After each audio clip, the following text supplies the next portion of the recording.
All right.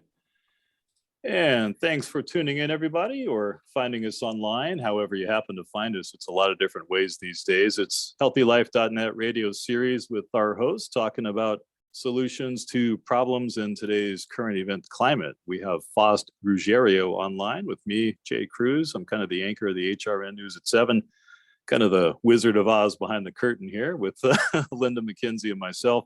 Faust has a show on the second Thursday each and every month. It's at noon Eastern time, 9 a.m. Pacific. In fact, Faust just did his show and it should be up online a little bit later on today. Faust, welcome to the show here. Hey Jay, thanks for the invitation. It's a kind of a neat thing we're doing, so I'm glad to be a part of it. Yeah, and this is the first one we're doing, so we're kind of walking our way through it. But yeah, just before we went on, you said you had just recently kind of did an article kind of encompassing a lot of what just seems like interesting, challenging times to kind of put it lightly. Jay, tell us about that. They really are. It's challenging, more so than I've ever seen. I've been around a while, and it's just a difficult time. Everyone's angry, and we were promoting my new book, the Fix Yourself Anxiety Handbook, and what we started to look at was all this anxiety and how it's turning to anger. And it just happened to be at the time when the vote came down for Roe versus Wade. And then there was some new gun legislation that the Senate passed. And we looked at that, and I watched people in the streets again and screaming and yelling, and everyone's, coming at each other. And that seems to be what's happening so often. So I wrote this little piece talking about all this stuff, but not so much taking a side, because I just don't think that makes any sense. What I'm looking at is how we just don't communicate anymore.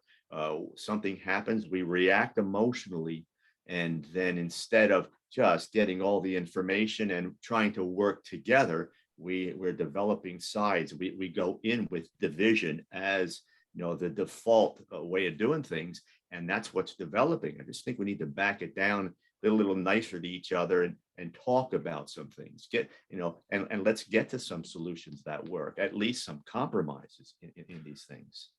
Oh, I agree. I think step one is to just treat people with some kindness. You never know what somebody's going through. I mean, maybe we had a little yelling match in the parking lot or something, but who knows what that person was dealing with, before that. And that's, it's kind of an incident. But when we do get to these conversations, it's important to remind ourselves that maybe I'm not coming in from this side of the spectrum, or I'm not coming in from this team. And I think through whatever reasons, we've all really identify with almost that, football team mentality, like I'm this team's fan and I'm going to stick to them. I'm loyal to this and I don't want to change. I'm true to this thought process no matter what. That's how I was raised. That's how I believe. And that's what I'm invested in right now. And I think sometimes people are afraid to maybe let it go and even embrace some change and go, I used to think that way. And, some new information has come to light. And I've been informed, or at least I'm open to hearing what the other side is thinking and saying.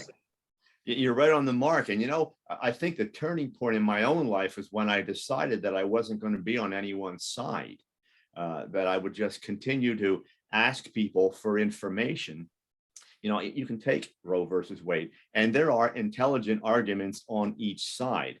I don't think I have to align with someone, but oftentimes you end up being the voice of reason when you're kind of in the middle. Not that you're not committing to one way or another, but that you just continue to be kind of an open vessel for information. And the more information you get, the more intelligent you can be. The problem is, as you're talking and screaming and we're pounding our fists and doing all that, we're not hearing anything anymore. There's just a lot of noise, and we're thrilled to be able to have that voice, if you will. And, it's really easy to get a voice today. You go on TikTok, you go on Facebook or whatever, you go on and you scream and yell and you get 20 likes and you feel like you had a great day. But that, I always say, in the big picture, did you change anything and make the world a little bit more positive today? If you can't say that at the end of the day, then maybe your methods aren't working too well. That's a good thing for us to kind of remember.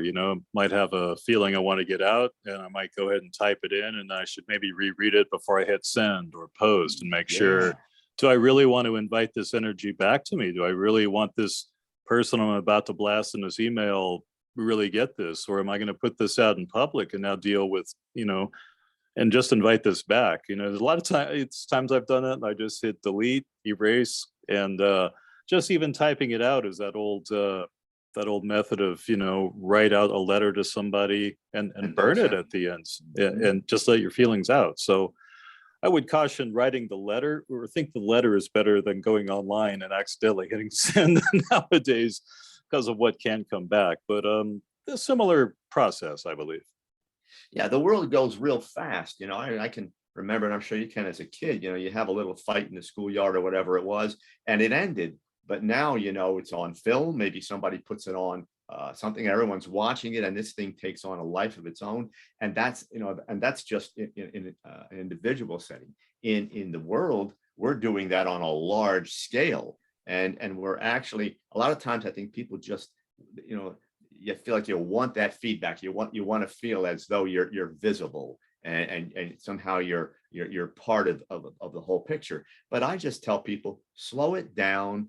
Think about what you want to do. As you say, before you hit send, by doing this, can I actually help us move to a different place, someplace that's positive? And that's what I do every month with you on the radio, on the show. We try to do something that's good. We don't get on there and scream about, my God, look what they did with Roe versus Wade. It happened. Now we have to figure out where we go. And the concern I have, as I say, is that our nation operates in a divisional platform. We have Republicans, Democrats, we have liberals and conservatives, and so on. We always have that going. And I don't see the need to affiliate on my end. I would rather be the person that gets the information and then says, okay, how am I going to help the next person? And that's kind of my mission, if you will. If people can put a little bit more of that in their lives, I just think we're ahead of the game a little bit. But we keep on hitting. We're running into the wall with our heads here. We're getting bruised, and we're then going and doing it again. And I'm understanding the process. Yeah, we're teaching ourselves the definition of insanity, by repeating the process, expecting different results. But you make a great point, and just kind of remaining unattached, or I don't want to say neutral, because it has a connotation of not doing anything. Exactly. But take things by case basis, and see, first of all, how it affects myself, my family, the people around me. And if I can do something positive with them, or affect change with one or two, three people within my personal circle or super close sphere of influence, then maybe that's the best way to do it. I'm certainly not going to change minds by posting an opinion on Twitter or any social media site. In fact, I'll probably get the opposite quicker. Exactly. And it can be waste of time of my day arguing or defending my point. So Faust Ruggiero, again, his show is on healthylife.net on the second Thursday each and every month, and it can be available on demand, which is up there 24/7. And you have the Fix It Yourself Anxiety Handbook.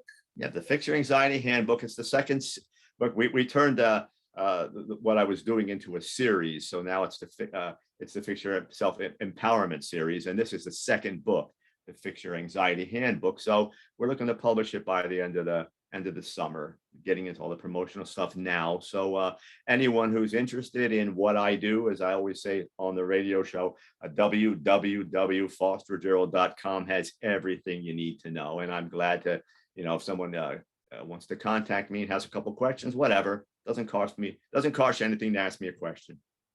Absolutely. It's a great resource. And faustruggiero.com, and also find the show here on healthylife.net radio and on the on-demand podcast page. Here you can listen to some of the past shows and see who's coming up in the future. Faust, you look like you're ready to go on a vacation. That's a spiffy Hawaiian shirt. I was figuring I'm talking to somebody on the West Coast. I should at least get to play the part, Jay. I love the shirt, man. That's great. You look like you're relaxed and having a great day. So this is a person who looks happy and relaxed and has it together, folks. Take advice from Faust Ruggiero. And thanks again for joining me here on the Healthy Life Radio chats of solutions to today's topics in today's world. Thanks again, Faust. Always a pleasure, Jay. Take care.